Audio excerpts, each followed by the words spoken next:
تم کون ہے؟ مغربی تہذیب لگتی کیا ہے تمہاری؟ اپنی ملت کا قیاس اقوام مغرب سے نہ کر، خاص ہے ترکیب میں تجھے قوم رسول ہاشمی۔ تم غیروں کی نقالیاں کرتے پھرتے ہو، تمہارے سامنے سیدہ عائشہ کی سیرت موجود نہیں ہے؟ تم مغرب کے ٹینوں بننے کی کوشش کرتی ہے میری بیٹی، تیرے سامنے محمد کی بیٹی فاطمہ کا نقشہ نہیں ہے؟ کدھر بھاگ رہی ہے؟ یہ بال کھول کے بازار میں کون جا رہا ہے؟ یہ نیم برہنہ کون جا رہا ہے؟ دیکھ محمد عربی تجھے کیا آواز دے رہے ہیں، ان کا لہجہ کیا، اس کو سن اور زندگی کو اس کی مطابقت میں گزار۔ اصل ہمارے دل زنگ آلود ہو گئے، اس دنیا کے اس ماحول نے ہمیں اس طرح کر دیا ہے کہ آج ہمیں سمجھ نہیں آ رہی کہ ہم کدھر جائیں۔ علماء فرماتے ہیں جب دل زنگ آلود ہو جائیں تو پاک لوگوں کی صحبت اختیار کریں، اور کثرت ذکر، حضور نے ارشاد فرمایا لکل شین سقالہ وسقالۃ القلوب ذکر اللہ، ہر شے کا زنگ اتارنے والی کوئی چیز ہے، دلوں کا زنگ لگ جائے تو اللہ کا ذکر کیا کرو، دلوں کا زنگ اتر جائے۔ اور ایک اور حدیث میں حضور نے دلوں کا اور من کا میل اتارنے کے دو نسخے بیان کیے، ایک کثرت کے ساتھ موت کو یاد کرنا، کثرت کے ساتھ موت کا تذکرہ، اور دوسرا کثرت کے ساتھ جو ہے وہ تلاوت کلام مجید۔ اصل 10-15 سالوں سے ہمارے ساتھ جو کچھ ہوا ہے، آج اگر کوئی تذکرہ موت کرے، کوئی آخرت کی یاد دلائے، کوئی عمل کی بات کرے، وہ کہتے ہیں یہ تو ویسے خوش کیسے، کیا پتہ، قبر کا مذاق اڑا رہا ہے۔ اللہ اکبر، قبر دا خوف دے دے کے لوکی مینوں ڈرا دے۔ میں کہتا ہوں لوگ ہے کون ڈرانے والے؟ منکر نکیر کا پتہ آمنہ کے لال نے دیا۔ قوم کو بے عمل بنایا جا رہا ہے، اور ان کے سینے سے خوف خدا اور خشیت الہی جو ہے وہ کچھ جا رہی ہے، اور یہ سب کچھ دین کے نام پہ کیا جا رہا ہے، اور چند مفاد پرست لوگوں نے ترہیب اور ترغیب، جو کہ اسلام کا مزاج ہے، تبشیر اور تنذیر نبی کا منصب ہے، اس کا مذاق اڑا کے رکھ دیا، اور انہوں نے ایک متوازی دین دے دیا ہے، جس کے نتیجے کے اندر قوم کی بے عملی جو ہے وہ پختہ تر ہو گئی، اور اس کو وہ دین کا رنگ دے رہے ہیں۔ اللہ کے محبوب علیہ الصلوۃ والسلام نے فرمایا کہ دلوں کو زنگ لگ جائے تو ذکر سے اترتا ہے، دلوں کو زنگ لگ جائے تو قرآن سے اترتا ہے، دلوں کو زنگ لگ جائے تو موت کی کثرت کے ساتھ یاد کرنے سے اترتا ہے۔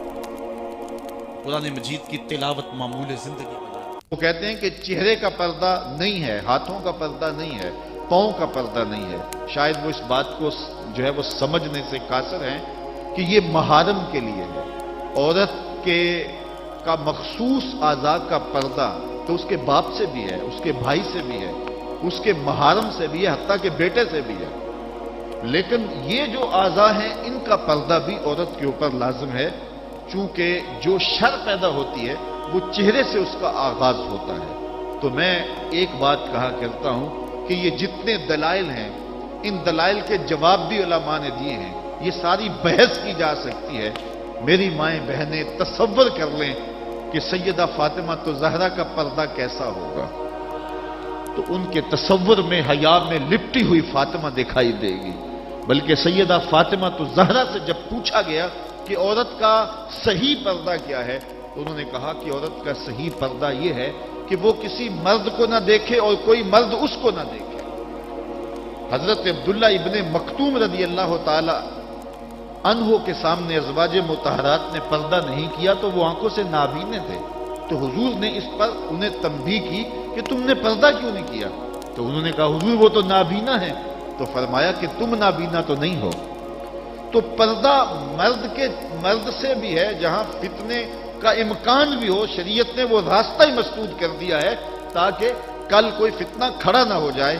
تو میں سادی سی بات یہ کرتا ہوں کہ پردے کے حوالے سے دلائل کی دنیا بھی ایک بہت بڑی دنیا ہے، لیکن میری مائیں اور بہنیں یہ تصور کریں کہ سیدہ فاطمہ تو زہرا کا پردہ کیا ہوگا، تو یہ تصور کرنے سے ہی طبیعت میں حیا پیدا ہونا شروع ہو جائے گا، اور سیدہ کا پردہ اور ان کی عصمت اور ان کی آبرو کا انداز سمجھ میں آ جائے گا۔ حضرت اسماء بنت امیس رضی اللہ تعالیٰ عنہ فرماتی ہیں کہ میں سیدہ فاطمہ زہرا کے پاس بیٹھا کرتی تھی، اور انہیں سب سے زیادہ فکر اس بات کی تھی کہ زندگی میں تو عورت اپنے پردے کی حفاظت کر لیتی ہے، لیکن مرنے کے بعد جب پٹڑے پہ چارپائی پہ اسے ڈالا جاتا ہے تو اس کا جسم جو ہے وہ جنبش کرتا ہے اور وہ مختار نہیں ہوتی ہے، تو اعضاء دکھائی بھی دیتے ہیں، اعضاء کی حیت بھی سمجھ میں آتی ہے، تو یہ بڑا مشکل لمحہ ہوگا جو مرنے کے بعد درپیش ہوتا ہے۔ تو فرماتی ہیں کہ میں نے انہیں کہا کہ جب حبشہ کی جانب ہجرت کی تھی تو میں بھی ان لوگوں میں شامل تھی، تو میں نے وہاں حبشہ میں دیکھا ہے کہ چارپائی کے چاروں پایوں کے ساتھ شاخ باندھ دیتے ہیں اور پھر ان کو درمیان میں جوڑ دیتے ہیں اور اس کے اوپر کپڑا ڈال دیتے ہیں اور یہ ایک ڈولی بن جاتی ہے۔ تو کہتی ہیں جب میں یہ بات بتائی تو سیدہ بہت زیادہ خوش ہوئی، کہا یہ تو ایک بہت اچھا طریقہ سمجھ میں آ گیا جس سے مرنے کے بعد بھی عورت کے پردے کی اور اس کے جسم کی حفاظت ہو سکے گی، کسی کی نظر نہیں پڑے گی۔ تو یہ وہ سیدہ ہیں کہ جنہوں نے اپنے پردے کی حفاظت یوں کی کہ غیر مرد نے انہیں نہیں دیکھا، اور پھر مرنے کے بعد بھی ان کے لیے وہ ڈولی تیار کر لی گئی، رات کی تنہائیوں میں ان کا جنازہ پڑا گیا، اور یہ وہ پاک دامن خاتون ہے جن کا آنچل مہر و ماں نے بھی نہیں دیکھا ہے۔ اور جب قیامت کا دن ہوگا تو حضرت سیدہ فاطمہ تو زہرا 70,000 خواتین کے جلو میں نکلیں گی، تو آواز آئے گی یا اہل الجمع غدوا ابصارکم لأن فاطمہ بنت محمد حتی تمر، اے لوگوں نگاہیں نیچی کر لو، محمد عربی کی بیٹی کی سواری گزر رہی۔ تو دنیا پر بھی ان کے پردے کی حفاظت، بعد از وصال بھی، اور پھر قیامت کے دن بھی۔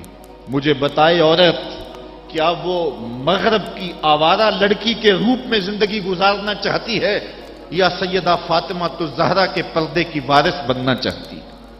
وہ سڑکوں پر لہرا کر چلنے میں فخر محسوس کرتی ہے یا کہ وہ اپنے مخصوص پردے میں لپٹ کر کے تقدس مہاب انداز میں گھر سے مجبوراً نکلنا پڑے تو نکلنا پسند کرتی ہے؟ کوئی بھی شریف زادی یہ پسند نہیں کرے گی کہ وہ مغرب کی حیا باختہ لڑکیوں کی طرح آوارہ مزاج ہو اور اس کی طرف شہوانی اور بھوکی اور غلیظ اور گندی نظریں اٹھے۔ وہ چاہے گی کہ میں تقدس معاب زندگی گزاروں۔ میری بہن، تیرا برقع تیرے لیے قید خانہ نہیں، تیرے برقعے کی ایک ایک سلوٹ تیرے حیا کا پہرا ہے۔ تو مغرب کی ٹینوں نہیں ہے، تو مشرق کی بیٹی ہے، تو فاطمہ ہے، تو عائشہ ہے، تو حفصہ ہے۔ تیرا پردہ اس کائنات کے حسن کی علامت ہے۔ تو سمٹ جائے گی تو امت پھیل جائے گی، تو گھر کو سنبھال لے گی تو امت بحر و بر پہ جاری ہو جائے گی۔ تو عورت کو گھر میں سمٹ کر کے اپنی اندرون خانہ ذمہ داریوں کو سنبھال کر کے اپنی عصمت اور اپنی آبرو کی حفاظت کرنی چاہیے تھی۔ اقبال نے بڑی خوبصورتی سے اس پر بحث کی ہے کہ عورت کے لیے پردہ ضروری ہے یا نہیں، اور پھر کہا عورت کو یہ خود اپنے آپ سے پوچھنا چاہیے کہ وہ کس روپ میں اچھی لگتی ہے۔ ذرا دیکھیے اقبال کا لہجہ، اللہ اکبر۔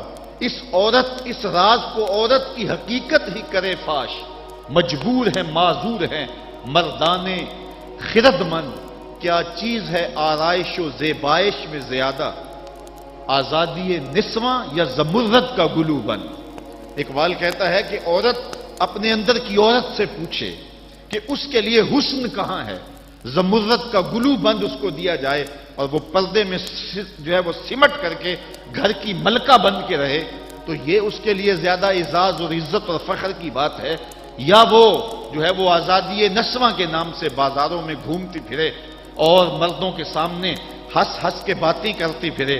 ایک عورت 4 گھر کے افراد کی خدمت کو اپنے لیے بوجھ سمجھتی ہے اور اسلام کو مطعون کرتی ہے کہ اسلام نے مجھے جو ہے وہ پابند کر دیا ہے اور گھر کے اندر محدود کر دیا ہے، اور میں اتنے بچوں کی تربیت میرے کندھوں پہ ڈالتی ہے، اور میں شوہر کی خدمت بھی کروں، بچوں کی خدمت بھی کروں، تو اسلام نے تو میرے اوپر بڑی پابندی لگا دی ہے، مجھے آزادی ملنی چاہیے۔ اور وہ عورت جو 4 بچوں کی خدمت اپنے لیے بوجھ سمجھتی ہے اور پھر وہ 300 مسافروں کو ہنس ہنس کے کبھی پانی پیش کرتی ہے، کبھی کھانا پیش کرتی ہے، 300 مسافروں کو ہنس ہنس کے مسکرا کے لہک لہک کے پانی پیش کرنا اور کھانا دینا، اور مختلف ذہنیتوں اور گندی سوچوں کے حاملین لوگ بھی اس طبقے میں موجود ہوتے ہیں، اور ان کی شہوانی نظروں کا شکار ہونا، کیا عورت کے لیے یہ عزت ہے؟ یا عورت کے لیے یہ عزت ہے کہ گھر کی 4 دیواری میں سمٹ جائے اور تقدس ماحول کے اندر اپنے بچوں کی تربیت کرے؟ عورت کو جتنی ذمہ داریاں دی گئی ہیں وہ صرف ان کو سنبھال لے، اور ان کے سنبھالنے کا حق ادا کر دے تو وہ ایک اچھے معاشرے کی تشکیل کی ضمانت بن جاتی ہے۔ سیدہ فاطمہ الزہرا رضی اللہ تعالی عنہا کا وجود ہمارے لیے ایک روشن، ایک منور اور ایک تابع جو ہے وہ وجود ہے، جس سے ہم مقدرات اسلام کی تربیت کے خد و خال لے سکتے ہیں۔ اقبال کہتا ہے تو نہ دانی کہ سوزے کراتے تو دیگر گوں کر تقدیر عمر را، میری بہن اگر تو بہن ہو کے قرآن پڑھے تو عمر کی تقدیر بدلتی ہے، اور اگر تو ماں ہو کے قرآن پڑھے تو بیٹا نیزے کی نوک پہ قرآن سناتا۔ کربلا کے تپتے ہوئے ریگزار میں پیاسا ہونے کے باوجود حضرت امام حسین جو باطل کے آگے ڈٹے ہوئے ہیں اور جھک نہیں رہے ہیں، اور 71 لاشیں کندھوں پہ اٹھا کے خیموں تک پہنچا چکے ہیں، پھر بھی استقامت کا کوہ گراں بنے ہوئے ہیں، یہ حسین ابن علی کا کمال تو دکھائی دیتا ہی دیتا ہے، لیکن ذرا غور کی آنکھ سے دیکھو پیچھے فاطمہ کے دودھ کا اثر دکھائی دیتا ہے۔ تو اگر مائیں پردے میں سمٹ جائیں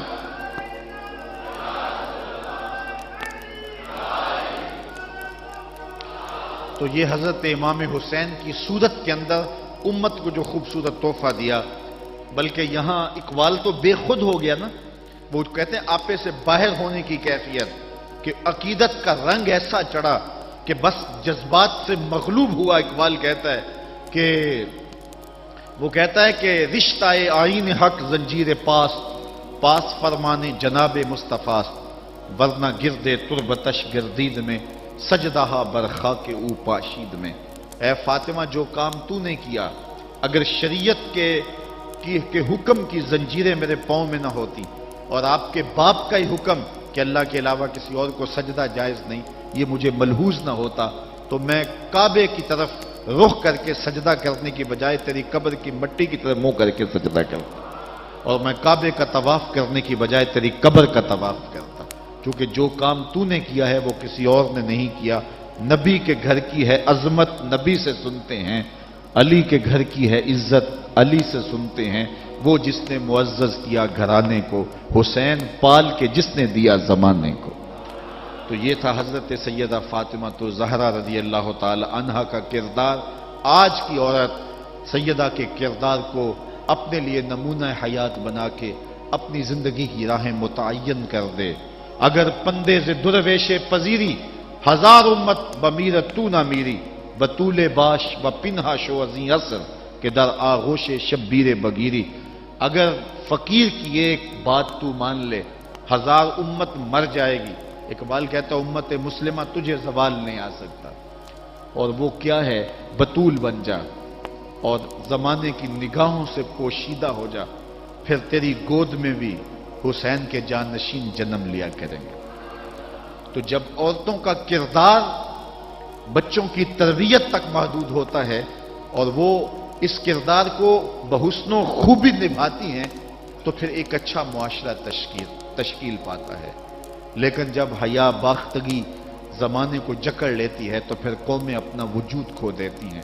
ہمیں ان تمام اسباب پہ غور کرنا چاہیے جس نے اس امت کو عروج سے زوال کی طرف دھکیل دیا، تو ہمیں ایک سبب یہ دکھائی دے گا کہ مقدرات اسلام کا جو کردار تھا، جو ذمہ داریاں تھیں، وہ اس نے پھر ادا جب کرنا چھوڑ دی اور اپنے دائرہ کار سے باہر آ گئیں، تو پھر وہ ذمہ داریاں نہ نبھانے کے سبب امت روح بزوال ہوئی۔ گھروں میں بیٹھ کر کے ماؤں نے تربیت کی تھی۔ ہم نے دور اسلام کے اندر بڑے بڑے مشکل حالات دیکھے ہیں۔ مشکل حالات میں جب اسلام پہ سخت سے سخت وقت آئے، لیکن جب درگاہیں بند ہوں گی، جب خانقاہیں بند ہو گئیں، جب مدارس دینیاں بند ہو گئے، جب اذانوں پہ پابندی لگ گئی، جب بہت کچھ ہوا تھا، لیکن ماں کی گود کی درسگاہ تو کبھی بند نہیں نہ ہوتی ہے، تو ماؤں نے اس وقت دین کو زندہ رکھا۔ آج بھی ہمیں اسی طبقہ نساء سے امید ہے کہ یہ دوبارہ امت کی نہضت کے لیے جو ہے وہ ایک با ہمت کردار ادا کریں گی۔ اللہ تعالیٰ خواتین اسلام کو حضرت سیدہ پاک کے اسوہ نور کی روشنی میں اپنی زندگی گزارنے کی توفیق عطا فرمائے۔ یہ جو سال ہا سال کے بعد اور سال کے دوران بھی ان کا تذکرہ کیا جاتا ہے، تو فضائل کا باب بھی اپنی جگہ پہ، لیکن ہمیں ان کی زندگی بطور نمونہ اختیار کر کے ماؤں بہن اور بیٹیوں کو اپنی زندگیوں میں شامل کر لینی چاہیے، تاکہ جو ہے وہ اس سے روشنیاں اور اجالے زندگیوں میں شامل کر لیے جائیں۔ اللہ تعالیٰ اپنی خاص رحمتوں سے ہمیں مالا مال کرے۔